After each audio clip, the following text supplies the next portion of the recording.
Hello, I'm Mark Price. I'd like to talk to you today about Bridled Power. There were three men who were out for a long hike, and they came to a river, a very, very wide and a raging river, very strong current, strong river.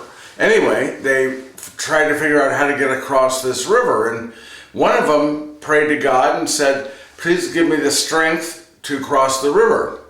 And poof, the guy was given strong arms, strong legs, and he dove into the river, and sure enough, he swam. It took him a couple hours, but he made it across the river. And the next man, he prayed to God, "Give me the strength and give me the resources to cross this river." And all of a sudden, poof, God gave him strength, but also gave him a boat. So the guy got into the boat and took him maybe a half an hour to cross the river. And the third man is thinking, and he says, "God, give me the strength, give me the resources, and give me the intelligence to cross this river." And poof, the man was turned into a woman.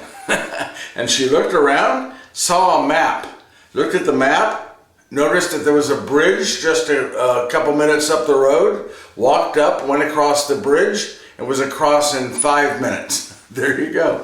God knows what he's doing. It's good with that poof. And I'm sure you've heard that if Moses was, while wandering in that desert for 40 years leading the Israelites looking for the promised land, if he had just listened to his wife and stopped and asked for direction, they'd have been to the promised land in a couple of weeks. The reading today, the gospel today, is from Matthew chapter 12, verses 14 to 21. The Pharisees went out and took counsel against Jesus to put him to death. When Jesus realized this, he withdrew from that place. Many people followed him, and he cured them all. But he warned them not to make him known. This was to fulfill what had been spoken through Isaiah the prophet. "Behold my servant, whom I have chosen, my beloved in whom I delight. I shall place my spirit upon him, and he will proclaim justice to the Gentiles. He will not contend or cry out, nor will anyone hear his voice in the streets. A bruised reed he will not break, a smoldering wick he will not quench, until he brings justice to victory. And in his name the Gentiles will hope." The gospel of the Lord. So what are we hearing today? Jesus is with his disciples, apostles, as he was yesterday, and teaching them, and he learns that the Pharisees, remember the Pharisees are a sect, S-E-C-T, of Judaism, a type of Jew like the Sadducees, the Pharisees, the Essenes, the Hellenists, different sects of Judaism. And they were the ones who really were tough about the laws. You have to follow the laws. Remember I said that God gave Moses 10 and the Jewish people turned them into 613 laws. And the Pharisees were very strong at forcing people to follow the laws. You break one law, you break all the law. Yesterday I used the word nitpicker. You know, they really were nitpicking about whether or not you're a good Jew or not based on you're following the laws or not. And here is Jesus, and they're constantly nitpicking Jesus, accusing him of breaking the laws. And then they're getting angry because he's gathering many people to follow him who like what he's saying and like what he's doing. And most, if not all, the followers of John the Baptist switched over and started to follow Jesus, which was a big number.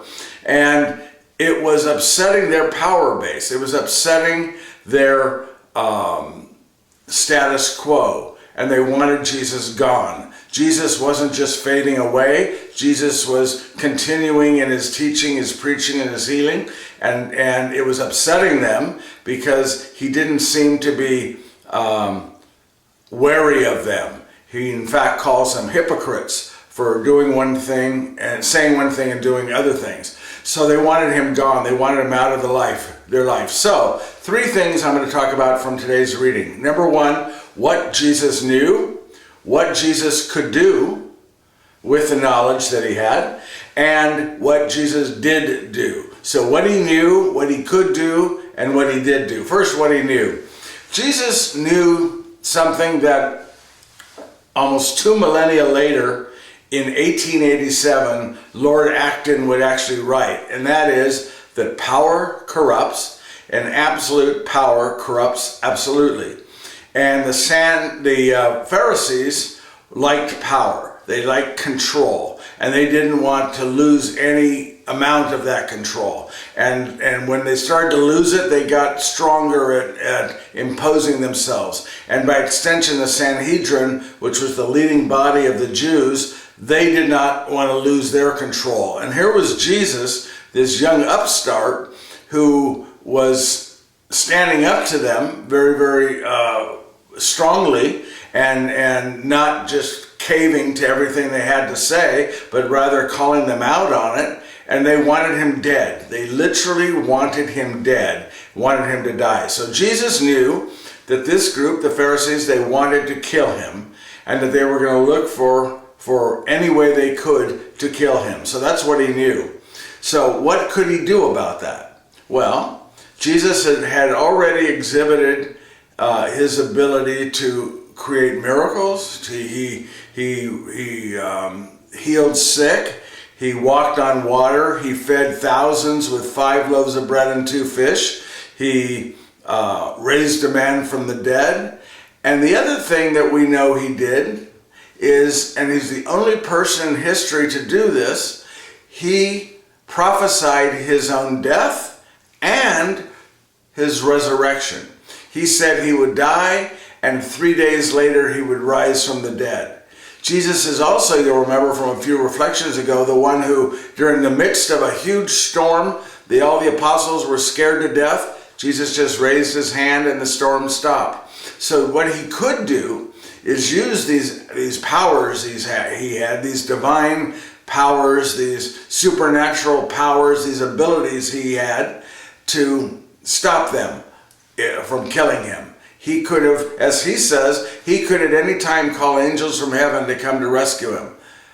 But did he do this? So he knew what they were going to do. He knew the powers that he had to use at his disposal. So what did he do?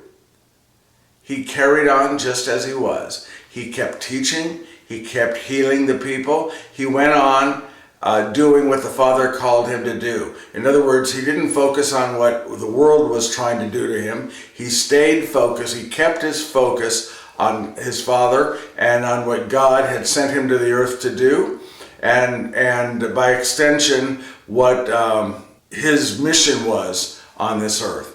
That's what he focused on. So, what did we learn? By the way, another way to say that what he did was he exhibited meekness. We talked about being humble and meek a couple of reflections ago.